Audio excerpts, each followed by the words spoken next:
नमस्कार दोस्तों, एक बार फिर से आप सभी लोगों का स्वागत है हमारे चैनल BMS लेक्चर्स में।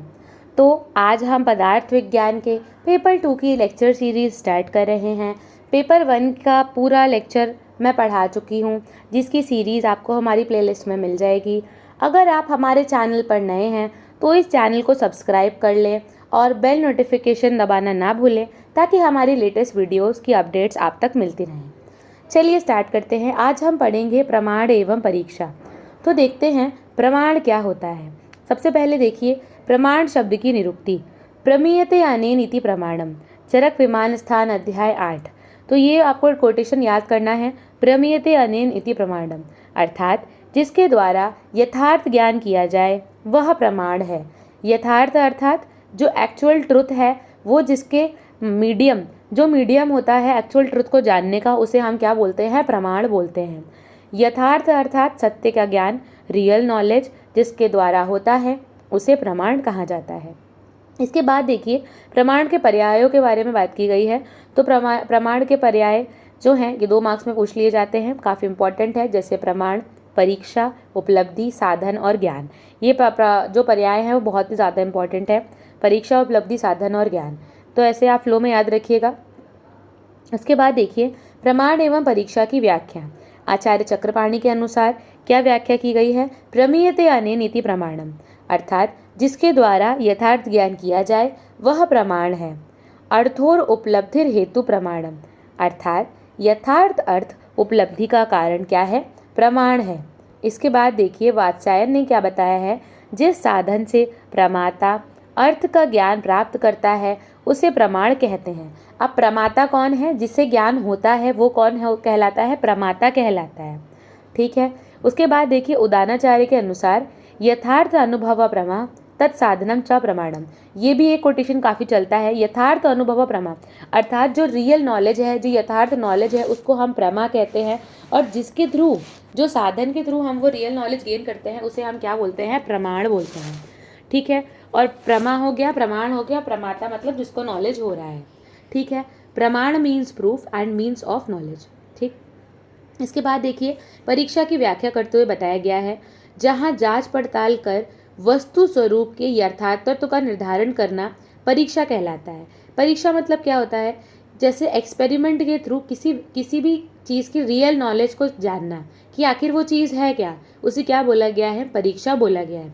जांच पड़ताल कर वस्तु स्वरूप के यथार्थत्व मतलब कि वो उस वस्तु के एक्चुअल स्वरूप को जानना, उसका निर्धारण करना क्या कहलाता है? परीक्षा कहलाता है। वात्स्यायन ने देखिए क्या डेफिनेशन दी है? प्रमाणों की सहायता से किसी विषय के यथार्थ स्वरूप का निर्धारण करना क्या कहलाता है? परीक्षा कहलाता है ना। तो हमें क्या गेन करना है? Real knowledge. किसके थ्रू? प्रमाणों के थ्रू। और ये पूरी प्रोसेस को क्या बोलते हैं? हम परीक्षा बोलते हैं। चरक ने प्रमाणों का वर्णन करते समय परीक्षा शब्द का उपयोग किया है। तो ये इंपॉर्टेंट है कि चरक ने जब प्रमाण बताए हैं तो उन्होंने प्रमाण नहीं बोला है, उनने बोला है परीक्षा। मतलब उनने प्रमाण की जगह प्रमाण का जो पर्याय है परीक्षा, उसका यूज़ किया है हर जगह। ठीक है। तो ये क्वेश्चन आता है कि आचार्य चरक ने जो है प्रमाणों को उसमें वर्णन किस तरीके से बताया, तो उन्होंने परीक्षा वर्ड का यूज़ किया है। इसके बाद देखिए प्रमा, प्रमेय और प्रमाता। तो मैंने आपको पहले ही बता दिया, प्रमाण का विस्तार से वर्णन करने से पहले प्रमाण से संबंधित कुछ शब्दों को समझना अत्यंत आवश्यक है। ठीक। सबसे पहले देखिए प्रमा क्या होता है? ट्रू नॉलेज या फिर परसेप्शन। यथार्थ विज्ञानम सा प्रमा, जो वस्तु जैसी है, जिस स्वरूप में है, उसका उसी स्वरूप में ग्रहण करना या अनुभव करना प्रमा कहलाता है। यथार्थ ज्ञान को प्रमा कहते हैं। ठीक है। इसके बाद देखिए प्रमेय, यो अर्थ प्रमीयते तत्प्रमेयम अर्थात प्रमाणों के द्वारा जिनका अनुभव किया जाता है उसे क्या बोलते हैं? प्रमेय बोलते हैं। ठीक है। प्रमेय क्या होता है? तो जिसके बारे में जाना जा रहा है। ठीक है। जैसे मान लीजिए कि कोई एक नया टीचर आया, तो उसके बारे में आपको जानकारी हासिल करना, वो प्रमेय है। क्या जानकारी मिली? वो प्रमा है। किसके थ्रू आपको मिली? वो क्या है? प्रमाण। और जो आपको नॉलेज हुआ उसको हम क्या बोले? और आप खुद कौन है? प्रमाता। तो प्रमाता, प्रमेय, ये सब आई थिंक आपको क्लियर हो गया होगा। प्रमेय मतलब क्या होता है? कि प्रमाणों के द्वारा जिसका अनुभव किया जाए उसे प्रमेय कहते हैं। यथार्थ ज्ञान के विषय को क्या बोलते हैं? प्रमेय बोलते हैं। तो यथार्थ ज्ञान का विषय है कि किस बारे में आपको जो है नॉलेज गेन करनी है। ठीक। न्याय दर्शन में प्रमेयों की संख्या 12 मानी गई है। तो ये क्वेश्चन आता है कि न्याय दर्शन ने प्रमेयों की संख्या कितनी मानी है। तो न्याय दर्शन ने 12 प्रमेयों की संख्या मानी है। इसके बाद देखिए प्रमाता। प्रमाता क्या है? जिस ज्ञान की प्राप्ति होती है, जिसे ज्ञान की प्राप्ति होती है उसे क्या बोलते हैं? प्रमाता बोलते हैं। आयुर्वेद मतानुसार ज्ञान का अधिकरण आत्मा को होता है, अतः आत्मा क्या होती है? प्रमाता होती है। ठीक। उसके बाद देखिए प्रमाणों की संख्या के बारे में बात की गई है। तो प्रमाणों की संख्या के संदर्भ में अनेक मतांतर प्राप्त होते हैं। विविध आचार्यों ने जो है अलग अलग मत दिए हैं। ये table is very very IMP, आपको पूरी टेबल याद होनी चाहिए कि किस आचार्य ने कितने प्रमाणों को माना है। जैसे सबसे पहले देखिए चारवाक। तो चारवाक ने एक ही प्रमाण को माना है, कौन से? प्रत्यक्ष प्रमाण को। ठीक। इसके बाद देखिए वैशेषिक, बौद्ध और जैन, इनने कितने प्रमाणों को माना है? तो 2 प्रमाणों को माना है। कौन कौन से? प्रत्यक्ष और अनुमान प्रमाण को। ठीक है। तो आप ऐसे ध्यान रख सकते हैं कि देखिए वैशेषिक, बौद्ध और जैन तीनों में ही डबल डबल मात्रा है। तो इनने क्या माना है? प्रमाणों की संख्या 2। ठीक। इसके बाद सांख्य, योग और रामानुज ने क्या मानी है? 3 शब्द, अनुमान, प्रत्यक्ष अनुमान और क्या माना है? शब्द। ठीक। किसने किसने? सांख्य, योग और रामानुज ने। इसके बाद न्याय, चौथे स्थान पे क्या आ रहा है? न्याय। तो न्याय ने एक्स्ट्रा किसे माना? उपमान को। उसी प्रकार चरक ने भी 4 ही माने हैं, लेकिन इन्हें उपमान की जगह किसे माना है? युक्ति को। और शब्द को क्या बोला है? आप्तोपदेश। सुश्रुत ने क्या बोला? इनने आगम और उपमान से उसको रिप्लेस कर दिया। उसी प्रकार प्रभाकर ने अर्थापत्ति माना। फिर भट्ट मीमांसा वेदांती ने उसके अलावा अभाव को माना। फिर पौराणिक ने 2 एक्स्ट्रा माने, संभव और ऐतिह्य। फिर तांत्रिक ने 9 माने हैं, चेष्टा एक्स्ट्रा, और अन्य में परिशेष। तो ये आपको पूरी टेबल याद होनी चाहिए कि 1 2 3 4 5 6 7 8 किसने माने हैं। और इसमें ना 7 नंबर नहीं है, याद रखिएगा किसी ने भी प्रमाणों की संख्या 7 नहीं मानी है। ठीक है। उसके बाद देखिए चतुर्विध परीक्षा विधि, ये क्वेश्चन आता है चतुर्विध परीक्षा का। तो आचार्य चरक ने प्रमाणों की को परीक्षा शब्द से संबोधित करते हुए 4 परीक्षाओं का उल्लेख किया है। तो उनने कई जगह 4 मानी है और कई जगह 3 भी मानी है। तो सबसे पहले हम देखते हैं चरक सूत्रस्थान अध्याय 11 में उन्होंने जो 4 का वर्णन, प्रमाणों का वर्णन किया, कौन कौन से हैं? तो द्विविधमेव खलु सर्वम सच्चा सच तस्य चतुर्विधा परीक्षा आप्तोपदेशः प्रत्यक्षम अनुमानम युक्तिश्चेति। अर्थात सभी वस्तुएं 2 विभागों में व्यक्त की गई हैं, सत और असत। इन दोनों की परीक्षा 4 प्रकार से की जा सकती है, आप्तोपदेश, प्रत्यक्ष, अनुमान और युक्ति। तो चरक सूत्र स्थान में कौन कौन से 4 प्रमाण माने गए हैं? आप्तोपदेश, प्रत्यक्ष, अनुमान और युक्ति। आचार्य चरक ने अन्य स्थान पर 3 प्रकार के रोगों का ज्ञान करने का विधान दिया। तो विमान स्थान में इनने 3 प्रमाण माने हैं। त्रिविधम खलु रोग विशेष विज्ञानम भवति तद्यदा आप्तोपदेशः प्रत्यक्ष अनुमानम चेति। ठीक है। तो ये आपको अगर चतुर्विध परीक्षा आती है तो आपको दोनों जगह चरक का रेफरेंस लिखना पड़ेगा कि कहाँ उन्होंने 4 माने हैं और कहाँ उन्होंने 3 माने। तो चरक सूत्र में उनने अध्याय 11 में 4 माने हैं और चरक विमान अध्याय 4 में उनने 3 माने हैं। तो रोग विशेष का ज्ञान करने के लिए आप्तोपदेश, प्रत्यक्ष और अनुमान की ही रिक्वायरमेंट होती है। ठीक है। उसके बाद देखिए त्रिविध प्रमाणों में सभी प्रमाणों का समावेश, ये क्वेश्चन भी आता है कि किस प्रकार से जो है आचार्यों ने त्रिविध प्रमाणों में सभी प्रमाणों का समावेश करने को बताया है। तो ये आपको जो है लिखना पड़ेगा कि प्रत्यक्ष, अनुमान और आप्तोपदेश में जो है उनने बोला है कि हाँ अन्य सभी प्रमाणों को प्रत्यक्ष, अनुमान और आप्तोपदेश में जो है मान सकते हैं। तो देखिए किस प्रकार से, तो ये टेबल आप याद कर लीजिएगा कि प्रत्यक्ष और अनुमान में हम किसका किसका समाविष्ट कर सकते हैं। सबसे पहले उपमान। ठीक है। उपमा का अर्थ क्या होता है? उपमा मतलब होता है किसी भी चीज़ की रेफरेंस दे करके अगर हम बात करें तो, जैसे आपने कोई बिल्डिंग देखी तो आपने याद किया कि यार बुर्ज खलीफा इतना बड़ा है और ये उसके कंपैरिजन में इतना है। तो जब भी हम कंपैरेटिविटी की बात करते हैं तो उपमान की बात आती है। ठीक है। उसके बाद अभाव और संभव और अर्थापत्ति भी इसी प्रकार है। आगे हम प्रमाण पढ़ेंगे तो उसमें हम एक एक प्रमाण को अच्छे से पढ़ेंगे क्योंकि इस प्रकार से जो प्रत्यक्ष और अनुमान में ये सब चीज़ें हम देखी जा सकती हैं। फिर अनुमान, आप चेष्टा और युक्ति से अनुमान लगा सकते हैं। आप्तोपदेश, ऐतिह्य का मतलब होता है इतिहास से रिलेटेड। तो आप्तोपदेश भी हमारा वही होता है कि जो हमारे आप्त पुरुष लिख कर गए, क्योंकि अब तो कोई आप्त है नहीं जिसकी बात हम मान के बोल सके कि भाई हाँ ये जो इनने बोला है ये बिल्कुल सही है, तो हम आचार्यों के उस पर ही जाते हैं। तो ये भी एक तरीके से ऐतिहासिक ही हो गया और ऐतिह्य प्रमाण भी इतिहास को ही बताता है। तो इस प्रकार से हम 3 मूल प्रमाणों में सभी अन्य प्रमाणों का समावेश कर सकते हैं। इसके बाद देखिए परीक्षा एवं प्रमाण का महत्व, प्रयोजन एवं उनका उपयोग। तो परीक्षायास्तु खलु प्रयोजनम प्रतिपत्ति ज्ञानम, चरक विमान अध्याय 8। प्रतिपत्ति का ज्ञान करना परीक्षा का क्या है, प्रयोजन है। ठीक है, ये क्वेश्चन आएगा परीक्षा की। एक तो डेफिनेशन आएगी जो हमने पहले पढ़ी कि जांच पड़ताल करने जो करते हैं यथार्थ ज्ञान की प्राप्ति के लिए, उसको क्या बोलते हैं, परीक्षा बोलते हैं।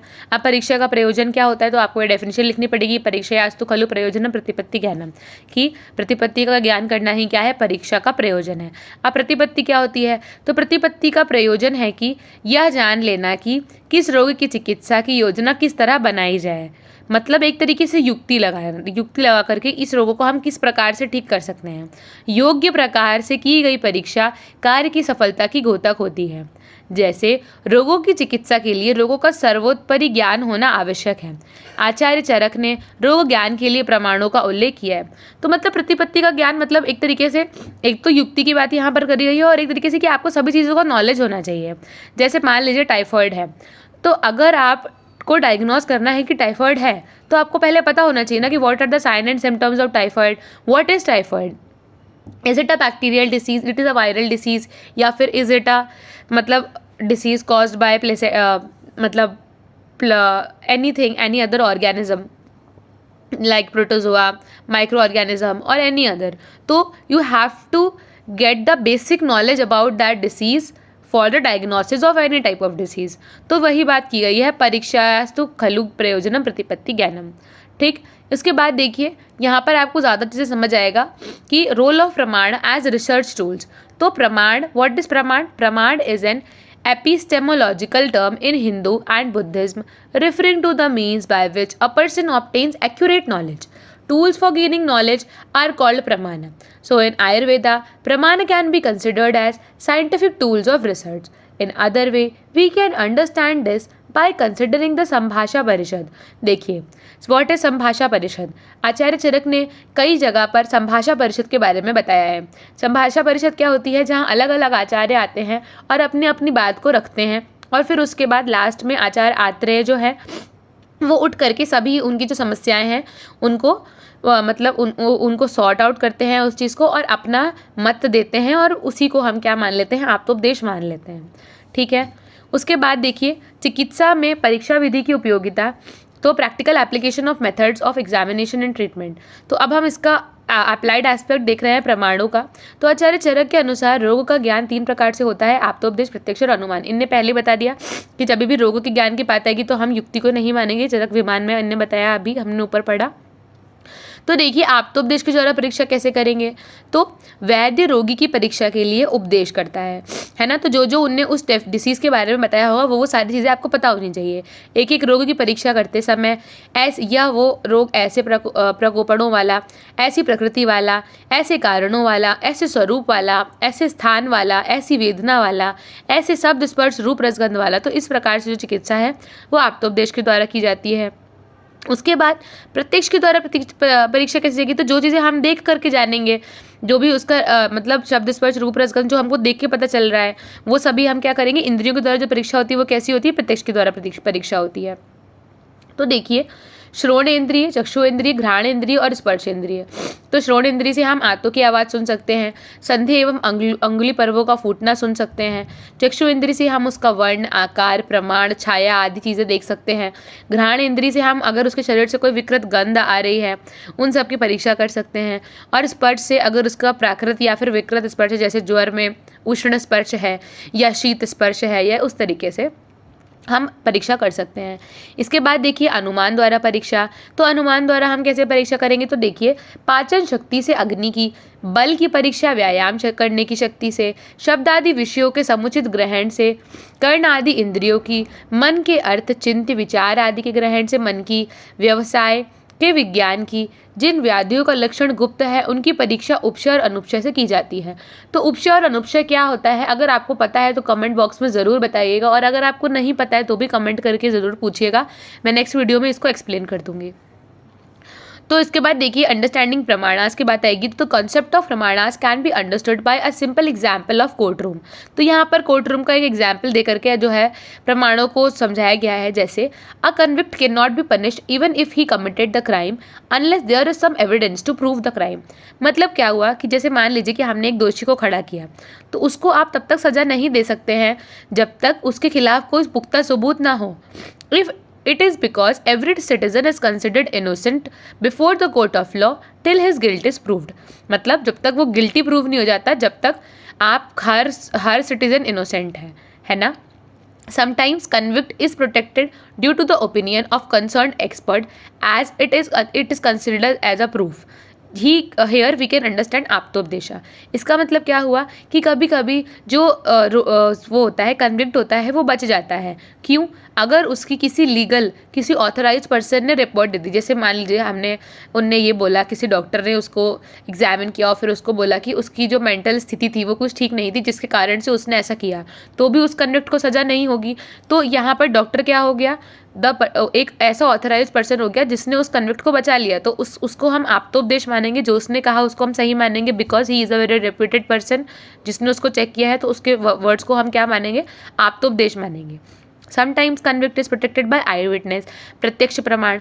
तो कभी कभी उस व्यक्ति को प्रत्यक्ष किसी ने देखा हो, जैसे मान लीजिए खून शाम को 4 बजे हुआ है, लेकिन शाम को 4 बजे वो व्यक्ति किसी और जगह था और उसको किसी और ने वहाँ पर देखा भी था, तो वो आकर कोर्ट में गवाही दे देगा, तो प्रत्यक्ष उसने उसको देखा, तो यहाँ पर हम प्रत्यक्ष प्रमाण से समझ सकते हैं कि भाई उसने उसको देखा इसलिए वो बच गया।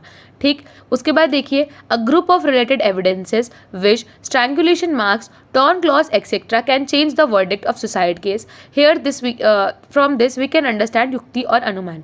अब देखिए, मान लीजिए कि सच में उस कन्विक्ट ने किसी आदमी को मारा होगा, तो सामने वाले ने अपनी जान बचाने की कोशिश की होगी, तो उसकी पीठ पर, उसकी उंगलियों के खरोचों के कहीं निशान आए होंगे, है ना, उसके कपड़े वपड़े उसने फाड़े होंगे, तो वो फटे कपड़े, तो ये सारी चीज़ों से वो गिल्टी प्रूफ हो जाएगा। लेकिन ये सारी चीज़ें प्रूफ करने के लिए सामने वाले लॉयर को युक्ति लगानी पड़ेगी ना, तो इस प्रकार से हम युक्ति और अनुमान प्रमाण को समझ सकते हैं। तो इस प्रकार हम एक कोर्ट रूम से जो है इस अनुप्रमाण के सभी चीज़ों को समझ सकते हैं कि किस प्रकार से जो है इसका अप्लाइड एस्पेक्ट है। तो आई होप आप सभी को जो है समझ आया हो।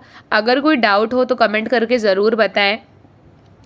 आप हमारा वीडियो लास्ट तक देखने के लिए बहुत बहुत शुक्रिया, और please like share and subscribe my video. Thank you so much. अब हम मिलते हैं नेक्स्ट वीडियो में।